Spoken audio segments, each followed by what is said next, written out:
So Arsenal beat Shakhtar Donetsk, but it's not just that game yesterday that we need to catch up on. There's so many things happening in and around Arsenal that we need to catch up on, that I need your guys' opinions on. We're going to speak about, like I said, those things, the game yesterday, and is there a bit of a scary truth that we might have to admit with this Arsenal team? We're going to get into it though. Before we do, just very quickly, if you could, just do me a favour and hit like on this video. So I do want to start just by getting a quick opinion from you guys on the game yesterday against Shakhtar. What was your thoughts on the game? Who was your man of the match? Start with that, because there are actually some difference of opinions in terms of man of the match. And I kind of picked one guy, and I'm seeing a lot of people who actually picked someone else. So first of all, just let me know who was your man of the match. Put that on the comment section. And if you want to add, just add your thoughts on the game. What did you think? Look, there's some things that are frustrating, like the Calafiori injury. We're going to go through like a play-by-play in a couple of minutes, but there's some key things that we need to talk about. Calafiori injured. So many Arsenal injuries, which is something that we didn't really see last season. We had kind of a consistent run of games where we was able to put out the same team or a similar version of the team week in, week out. And when you're not able to do that, the cohesion is definitely affected. And I think that's something we've definitely seen in these past few weeks. Now, I'm not saying this Arsenal team shouldn't be good enough to get results against the likes of Bournemouth or against the likes of Shakhtar Donetsk. And we probably did struggle, or we definitely did struggle in a way that I didn't think we necessarily would. But there are circumstances that probably do factor into how Arsenal are playing. Like I said, the injuries are not great. Like, it's not an excuse, but Calafiori coming off injured, that is another guy that Mikel Arteta probably would have been looking to play on the weekend. And that is the game that I'm now looking at and thinking, what are we going to do against Liverpool? If we're being honest, it's probably the most informed team in the league. Their manager's flying. We've never seen a manager come into the Premier League and kind of have this impact as quickly as he's had. So it's going to be a difficult game, and we do need all of our players available. And this is kind of where I guess the second question comes in. There was a discussion before this game of, should William Saliba start this game if it looks like he's going to miss the Liverpool game? Because if Saliba starts, it doesn't give you a chance to kind of bed in the centre-back partnership that you're probably looking to play against Liverpool. This might have been the perfect opportunity to play, say, Gabriel, and then whoever you're going to play next to him in the Liverpool game. So whether it be Kivy or whether it be someone else, we're struggling for numbers now, so we're going to have to pluck someone and play them in that position. Maybe Ben White. Maybe this is a chance for you to play Gabriel and Ben White. But in the end, it's probably a good thing that we did have William Saliba, because the evening probably did turn out slightly harder than maybe a lot of us were expecting. Probably Mikel Arteta was expecting, and so many Arsenal fans around the world. You know, it's always going to be difficult in the Champions League. You can never go into a Champions League game and say, look, this is a freebie. This is probably going to be so easy that we can just rest every single player. Like, it doesn't work like that. Whether Shakhtar's results in the Champions League have been good or bad over recent years, it doesn't matter. They're still a good team. And we've seen, like, Arsenal against Bournemouth on the weekend. You can't take it for granted. You can't look at a game and say these are guaranteed points or this is a guaranteed victory. And we definitely saw it yesterday. Arsenal struggled. They wasn't quite at the level needed. So yeah, let me know your thoughts on the team selection. Was you happy with that? Would you have started Saliba, or would you have started that centre-back partnership?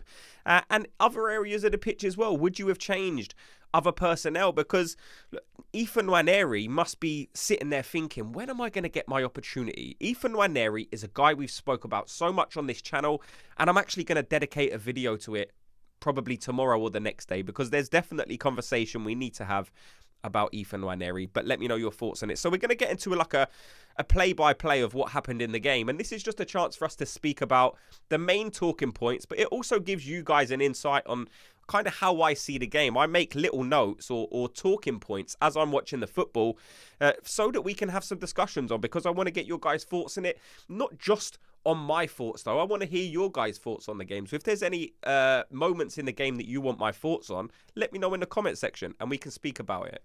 So the first thing I put down is just we started so well. Arsenal looked so comfortable. You know, in the Champions League last season, we was definitely shaky in some of the earlier Champions League games. This is a young team that doesn't have the most amount of experience in the Champions League. there was maybe a fear, or maybe not a fear, but maybe something in the back of my mind telling me, will it be the same this season? And the game didn't start like that. Arsenal seemed comfortable in possession. We seemed to be playing the ball well. And when we lost the ball, through transition, we actually looked pretty solid. So I was happy with that. We kind of saw, I'm sure you guys noticed it. If not, we saw Trossard taking left-footed corners to keep the in-swingers coming in. It's obviously something that the technical coach had worked on. You know, we need them in-swingers. And we haven't seen a right-footed player taking left-footed corners since the days of Santi Cazorla. So I just thought that was interesting and definitely worth a mention. After that, we kind of had the Ben White mistake. And look, guys, you don't need me to tell you that Ben White wasn't at his best yesterday. He come off at half-time. We're going to discuss that in a minute. Ben White made a mistake. And I was just thinking, like, we need to be careful. These defensive mistakes seem to be creeping in. And it's not just Ben White. I'm not trying to make Ben White the fool guy.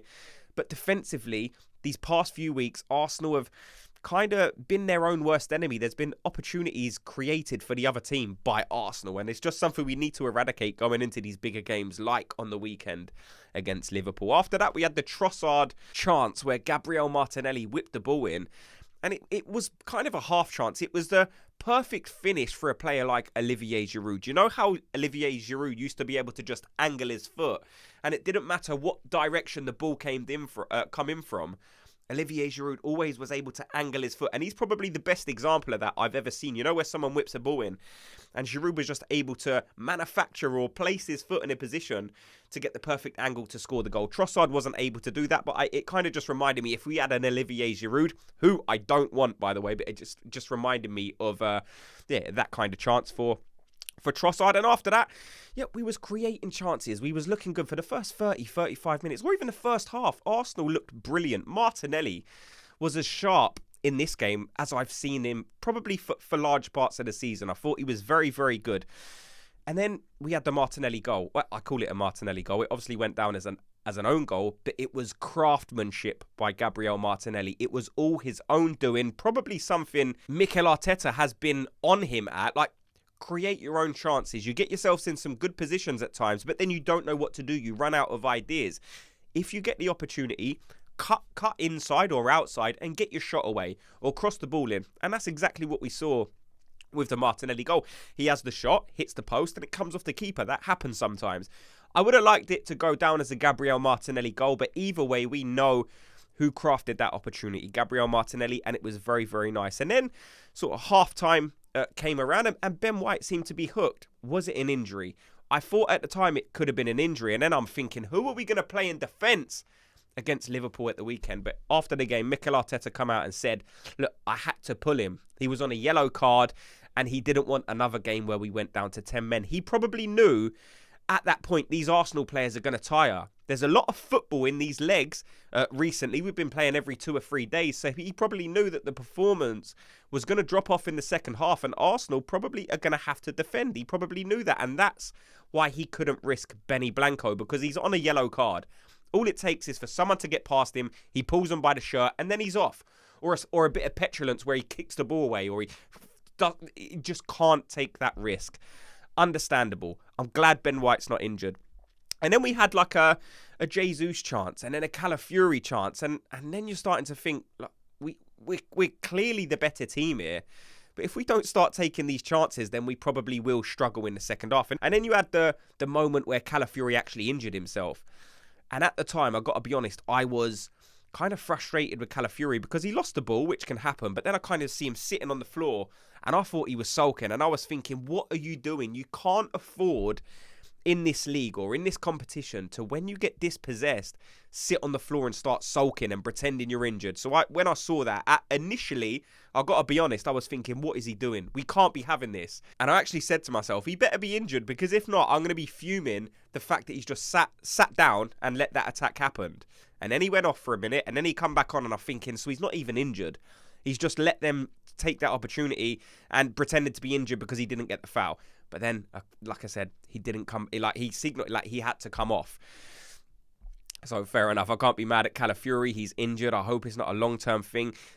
I will say about Calafiori, I think he's a brilliant player. I think eventually he will be brilliant for Arsenal. There's moments that I look at Calafiori and I think sometimes you are a spark that this Arsenal team is missing.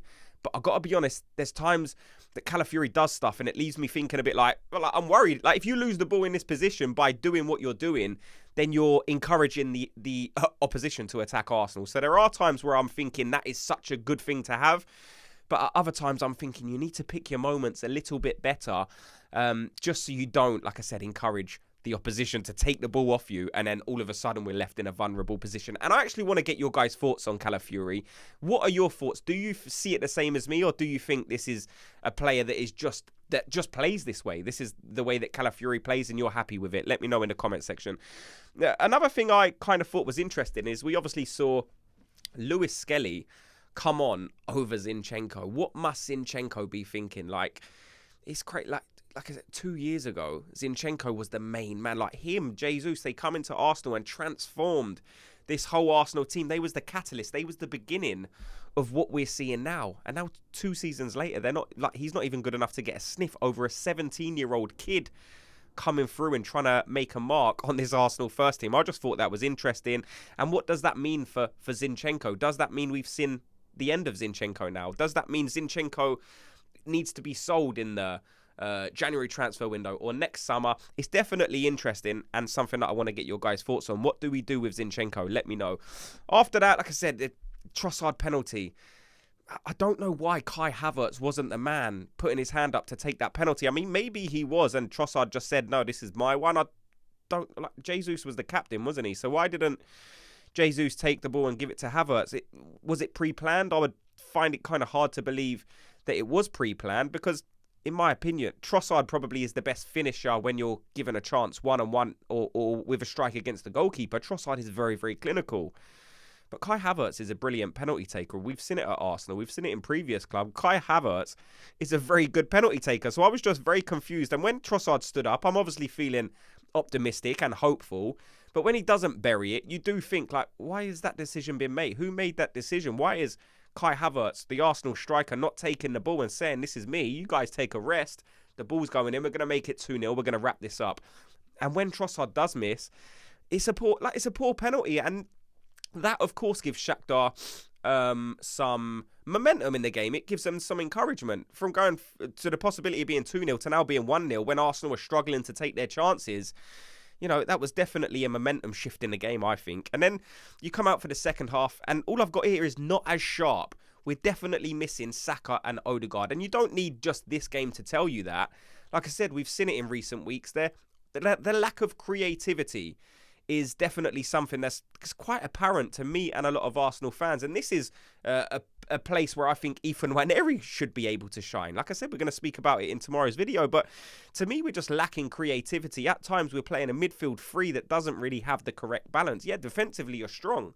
But you can't win every single game by just being defensive. You need that creative spark. You need that bit of energy and dynamism in those forward areas to try and create a chance for yourself. And it's definitely something since Saka and Odegaard's been missing that we've struggled with. It just shows you how important Saka and Odegaard are to this Arsenal team. I hope we've got Saka back for the game against Liverpool. Mikel Arteta come out and had some words to say that didn't really seem encouraging.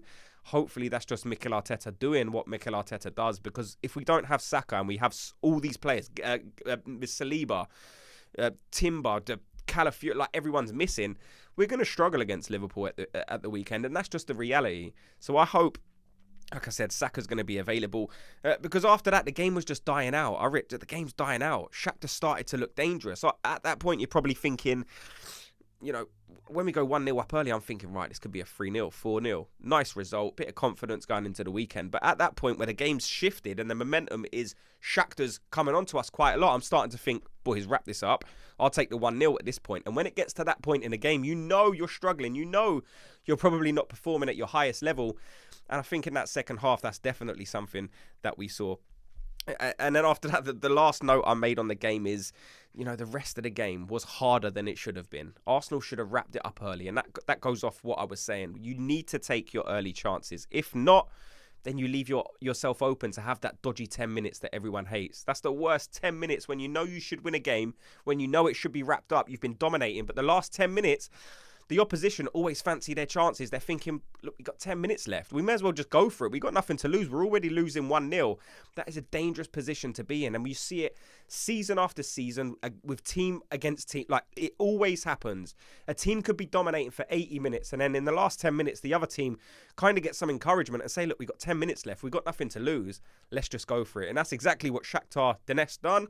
And they had Arsenal worried at times. We didn't look as comfortable as we did in the first half. And we didn't see the game out in a way that we probably should have. Raya making a massive save towards the end. It was a huge deflection as well that definitely took the ball off course. And Raya again making a huge save. And if it wasn't for that, then Arsenal could have drew this game. And then there would have been a different dialogue going into this video for sure.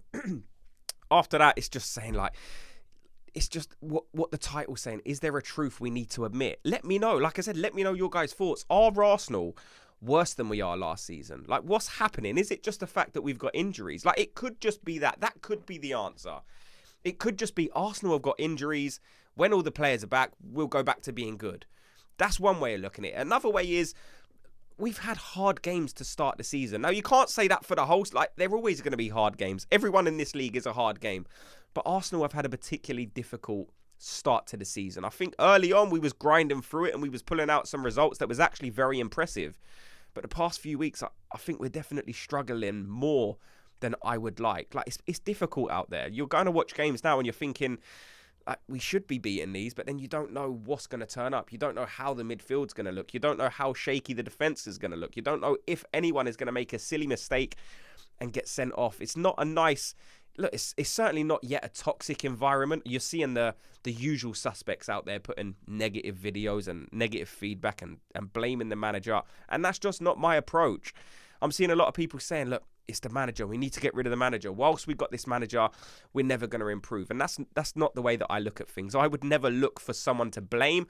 I look at this as the circumstances. So how can we get through this? There is a way to get through it. And we just need to figure out what that way is. Like I said, that's the way I look at it. Let me know your guys' thoughts on it.